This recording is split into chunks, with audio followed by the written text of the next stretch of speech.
변호사님한테 이런 위해가 들어온다. 그럼 변호사님은 최대한 도망갑니다. 도망을 못 간다. 도망 못 가면은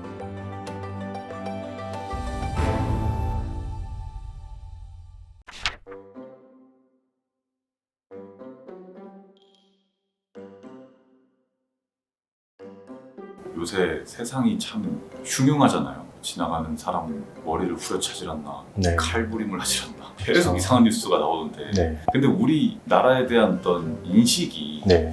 정당방위를 좀 잘 안 쳐준다 이런 인식이 좀 있잖아요. 맞아요. 실제로는 어떤가요? 실제로 2014년 자료긴 한데 정당방위가 인정된 사례가 14건이었대요. 1953년부터 2014년까지 거의 60년 동안 14건이니까 정당방위는 변호사로서도 상상 속의 제도라고 할 수밖에 없죠. 아 진짜요? 네. 미국은 강도가 침입하면 총으로 쏴 죽여도 된다고 이런. 그렇죠. 미국은 좀 그래요. 이거는 각국에서 어떤 가치를 중요시하느냐에 따른 것 같아요. 미국 같은 경우에는 자기 보호의 원칙을 좀 더 중시하는 거고, 우리나라는 법질서 수호를 더 중시해서 내가 좀 위험해도 전체적인 법질서에 위해를 가했다면은 처벌한다, 이런 방침이라서 정당방위가 인정되기는 참 힘듭니다. 그러면은 변호사로서 네. 어쨌든 나를 방어는 해야 되잖아요. 네. 그럼 어디까지 할 수 있나요? 정당방위가 인정이 안 된다고 해서 내가 날 방어하는 거를 우리 법원이 인정 안 한 건 아니에요. 약간의 오해가 있는데, 최근에 칼부림 사건, 어떤 노인이 편의점 앞에 누워서 자고 있는데 편의점 주인이 깨웠더니 칼을 들고 달려들어서 그 칼을 발차기로 찼다. 그랬더니 폭행죄로 해서 피의자가 됐다고 연락이 왔다. 이런 얘기가 신문기사에 났거든요. 불과 한 2주 전인데, 여기서 구분해야 될 게 정당방위라도 피의자는 됩니다. 피의자가 된다는 거는 범죄 혐의가 있어서 수사를 한다는 거예요. 수사를 거쳐서 혐의가 부인되면은 불기소를 하는 거죠. 그러니까 단지 피의자가 됐다는 것만으로 정당방위가 인정이 안 됐다라고 얘기할 수는 없고요. 두 번째로, 나를 칼로 찌르려고 달려드는 걸로 발로 차서 칼을 떨어뜨리게 한 게 정당방위라고 주장하고 싶은데, 정당방위는 아까 말했듯이 우리나라에서 거의 인정이 안 된다고 했잖아요. 그럼 이 사람은 폭행죄로 처벌받는 거냐? 그게 아니에요. 우리나라는 정당행위를 많이 인정합니다. 정당방위는 또 형법에 있고 정당행위도 형법에 있는데, 대표적인 정당행위는 사회상규에 위배하지 않는 행위는 정당행위로 봅니다. 칼을 든 강도한테 공격을 당할 때 발차기를 해서 칼을 떨어뜨리게 하는 행위, 이 정도 폭력행위는 사회상규에 위배되지 않는 행위. 쉬운 말로 하면은 보통 사람들이 봤을 때 아예 저 정도는 해도 되지 라고 하는 행위라면은 정당행위에 해당해서 처벌받지 않아요. 결론을 말씀드리면은 정당방위는 인정되지 않는다. 우리가 흔히 말하는 정당방위는 현실에서 거의 인정되지 않을 겁니다. 하지만 나 자신을 보호하기 위해서 최소한의 방어 행위를 했다면은 아마도 정당 행위에 인정돼서 처벌받지 않게 될 가능성이 높고요. 만약에 정당 행위에 해당 안 한다고 할지라도 처벌에 있어서 여러 다른 제도로, 예를 들어 기소할 사건인데 그런 사정을 봐서 검사가 불기소 처분, 기소 유예를 한다든가, 아니면 재판까지 넘어가도 보통 상해죄면은 징역형을 살 거를 벌금형을 내린다든지, 아니면 징역형을 갈 거를 집행유예를 내린다든지, 여러 가지 양형 요소로 해결을 하고 있기 때문에 정당방위가 안 되니까 나한테 흉기를 든 상대방이 달려들어도 나는 아무 반항도 못해 라고 생각할 거는 아닌 것 같아요. 우리 법제도가 정당방위가 아닌 다른 방법으로도 구제를 하고 있습니다. 그러니까 폭력이나 뭐 이런 걸로 죄가 될 수 있어도 어차피 네. 처벌이 될 일은 거의 드물다. 네, 정당방위랑 이름은 다르지만 우리가 흔히 정당방위라고 생각하는 그것과 같은 결과를 일으키는 게 정당행위거든요. 그걸로 괜찮을 겁니다. 판례를 하나를 예를 들면은, 행인이 술에 취해서 아무 연고 없는 가정주부의 집에 들어서 행패를 부렸어요. 부리니까 그 가정주부가 행패 부리는 사람이 어깨를 밀쳤는데 이 사람이 머리를 바닥에 찧어서 사망한 거예요. 이게 우리가 흔히 생각하는 정당방위잖아요. 이게 법원에서는 정당행위로 인정돼서 무죄 판결을 받았습니다. 사망을 해도. 네, 사망을 해도요. 소극적 방어행위라면은 처벌받지 않을 것이다. 그런데 적극적 방어행위, 정당방위가 인정되지 않은 대표적인 게, 도둑이 집에 쳐들어왔어요. 도둑이 침입을 해서 도둑한테 흉기를 뺏고 제압을 했어요. 제압을 한 다음에 도둑의 얼굴을 발로 막 밟았어요. 그래서 도둑이 다쳤어요. 이 경우에는 법원은 행위를 두 개로 구분합니다. 도둑이 들어왔을 때 침해를 막기 위해서 제압한 행위, 그리고 제압된 이후에 얼굴을 발로 밟은 행위, 뒤의 행위는 정당방위가 해당 안 된다라고 해서 그 부분은 처벌을 하고 있습니다. 참 오묘하네요.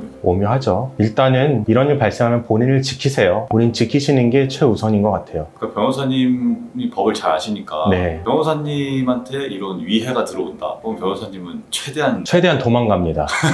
도망을 못 간다. 도망 못 가면은 도망갈 수 있을 정도로 상대방을 제압한 다음에 도망갑니다. 제압하고 도망간다. 네. 이런 일이 왜 자꾸 이렇게 일어날까요? 이런 흉흉한 일이 정말 수치적으로 최근 들어 늘어난 건지 최근에 좀 언론 보도가 늘어났는지 저는 잘 모르겠지만 실제로 이런 것이 늘어났다면 아무래도 너무 광범위한 문제인데 너무 사람을 안 대하니까 사람에 대한 접촉이 느껴지고 나와 다른 타인도 나와 같은 사람으로 존중을 해야 되는데 사람이 아니라 그 사람을 그냥 객체, 대상으로만 보니까 이 사람이 죽었을 때 이 사람이 딸린 가족은 내 가족이 죽었을 때 내가 슬퍼하는 것처럼 슬퍼하겠지라는 공감을 못하기 때문에 이런 막무가내식 흉기, 살인 이런 게 일어나는 게 아닐까 생각을 해요. 그 문제는 국가가 또 전문가분들이 해결을 해주시겠죠. 네. 정당 행위가 좀 궁금해요. 네.